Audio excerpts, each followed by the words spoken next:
Shalom, selamat berjumpa kembali Bapak Ibu Saudara yang terkasih dalam Tuhan. Salam baku dapa di GKM Menyapa edisi hari ini. Saudara, saya akan membacakan satu bagian dari Sefanya pasal 3 ayat 9 bagi setiap kita. Demikian bunyi firman Tuhan. Tetapi sesudah itu aku akan memberikan bibir lain kepada bangsa-bangsa, yakni bibir yang bersih, supaya sekaliannya mereka memanggil nama Tuhan, beribadah kepadanya dengan bahu-membahu. Saudara yang terkasih dalam Tuhan, akhir-akhir ini kita mendengarkan berita yang cukup menyedihkan dari daerah Timur Tengah sana.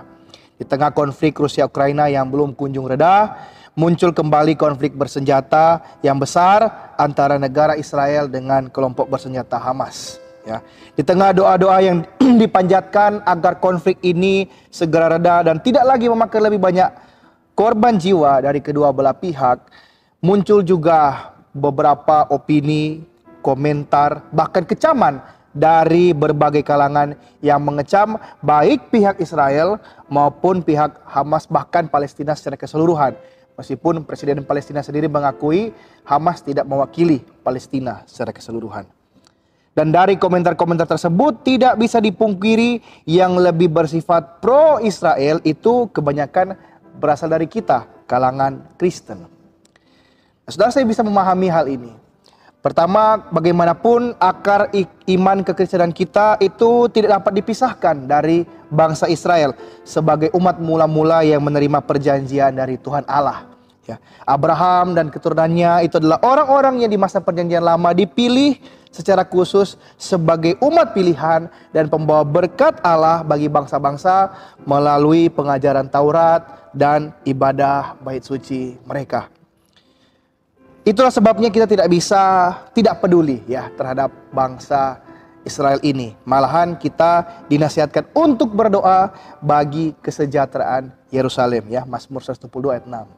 Namun saudara yang terkasih dalam Tuhan, kita juga semua sebagai orang percaya harus berhati-hati dengan sikap yang terlalu ekstrim ya, terlalu memandang berlebihan dalam memperhatikan atau memandang bangsa Israel ini.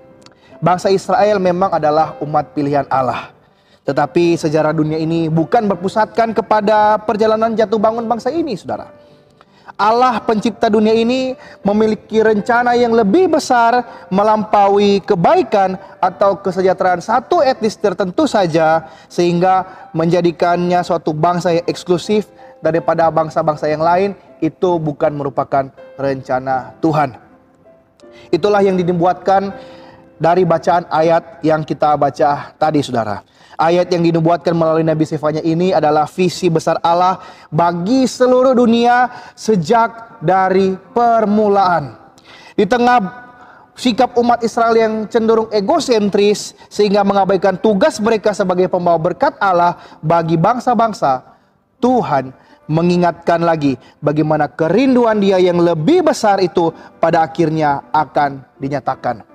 Allah sendiri akan bekerja di hati bangsa-bangsa yang tidak mengenal Dia dan memberikan mereka bibir yang lain, yaitu bibir baru, yang bersih, yang diperbaharui dan dikuduskan untuk memuji namanya dan bukan lagi ilah-ilah berhala. Itulah yang digenapi pada masa Kristus Yesus, saudara. Pada waktu Dia datang ke dunia sebagai manusia dan membangun suatu umat yang baru melalui perjanjian yang baru. Umat yang tidak lagi dibangun atas dasar keturunan darah Israel, tetapi Israel secara rohani, yaitu setiap orang yang mau percaya dan diselamatkan oleh Yesus, terlepas apapun etnis kebangsaannya. Baik saya maupun saudara sekalian adalah Israel yang baru. Itulah mengapa para rasul pada akhirnya bukan hanya melayani keturunan Yahudi saja secara eksklusif, namun pada akhirnya mereka berkeliling menjangkau segala bangsa, keliling ke kota-kota untuk memenangkan lebih banyak lagi jiwa-jiwa bangsa-bangsa lain untuk Tuhan. Inilah visi, misi besar Allah bagi seluruh umat manusia di muka bumi yang kita tinggali ini. Kiranya melalui nubuatan para nabi seperti Sefanya ini, kita mengingat bahwa setiap orang percaya itu sama berharganya di mata Tuhan, seperti bangsa Israel pada zaman perjanjian lama.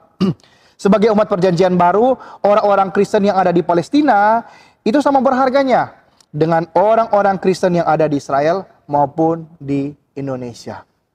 Sebaliknya, mereka yang masih menolak Kristus, termasuk sebagian besar orang Israel di masa modern ini, itu adalah jiwa-jiwa yang terhilang dan perlu untuk dimenangkan untuk bisa masuk kembali ke dalam ikatan perjanjian yang baru oleh Yesus. Saudara, dengan mengingat semua ini, pada akhirnya kita akan memandang konflik seperti Israel-Palestina ini dengan perspektif ilahi, yaitu belas kasihan, bukan keberpihakan yang buta. Akan jiwa-jiwa yang terhilang, yang akan binasa selamanya ketika semakin banyak korban berguguran tanpa mereka belum sempat menerima Dia sebagai Tuhan dan Juru Selamat pribadi. Pada akhirnya ini akan mengubah, saudara, sikap bagaimana kita berdoa bagi mereka dan konflik ini. Dan bukan hanya itu saja, semoga nubuatan akan visi besar Allah ini juga mendorong setiap kita untuk juga bisa selalu mengucap syukur sebagai umat perjanjian yang baru, Israel yang baru, yang bukan karena berdarah Yahudi, tetapi karena darah Kristus yang sudah menebus dosa-dosa kita.